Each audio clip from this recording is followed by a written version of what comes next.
Hi, my name is John Wentz, and I'm here to walk you through how you can host Alpha online using Zoom. We'll talk about three things. Number one, how do you prepare for an Alpha online? Secondly, how do you share the video on Zoom? And third, how do you facilitate discussion using Zoom, whether you have a group less than 12 or more than 12? Let's get started. So when we talk about hosting Alpha online, let's think about the physical environment that you're actually going to be in.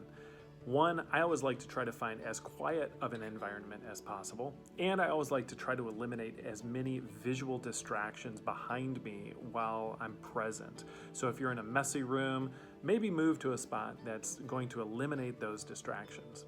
Second, you're going to want to have all of your resources available for your Alpha Online, just like you would on any session of Alpha. You can go to alphausa.org, log into MyAlpha, make sure to have the video for that session downloaded and ready to go.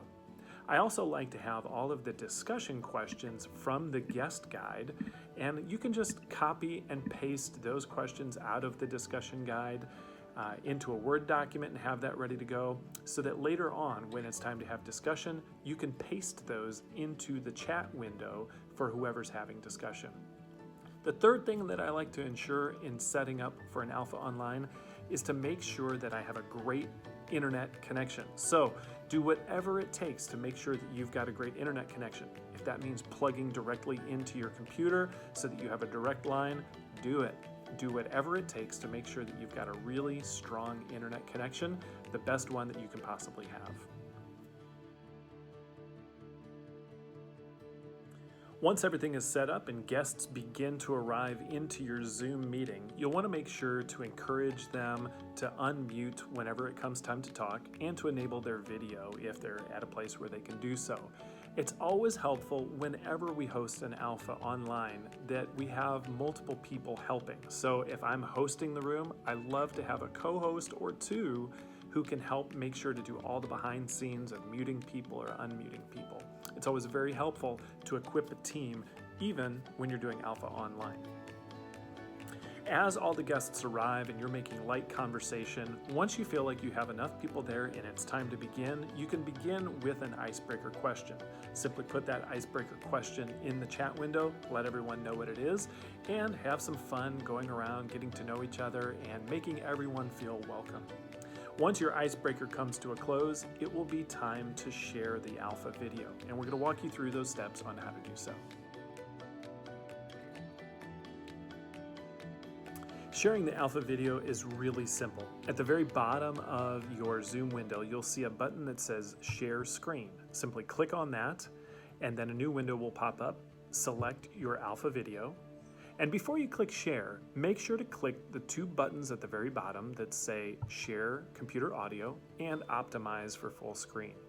Once you've done that, then you can click Share and everyone will be able to see the window that you've selected. Simply start the video and get an acknowledgement from the people in the group that they can hear the audio.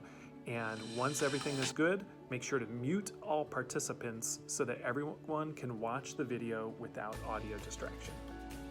Once the Alpha video is complete, simply click Stop Share, and then it's time for discussion. If you've got a group of less than 12 people, you'll want to keep everyone together so that you can continue to have your discussion. However, if you are migrating your Alpha from in-person to online, and you want to keep the continuity of your original small groups, then you can click and utilize the function called Breakout Rooms. Breakout rooms allow you the ability to assign people to a smaller discussion room where they can then carry on their Alpha discussion. This is great if you want to keep the consistency of your already existing small groups because you can manually assign people to those rooms. For your discussion time, it's always helpful to remember when you pose a question, maybe type that question into the chat window or copy and paste if you have put those into a document ahead of time.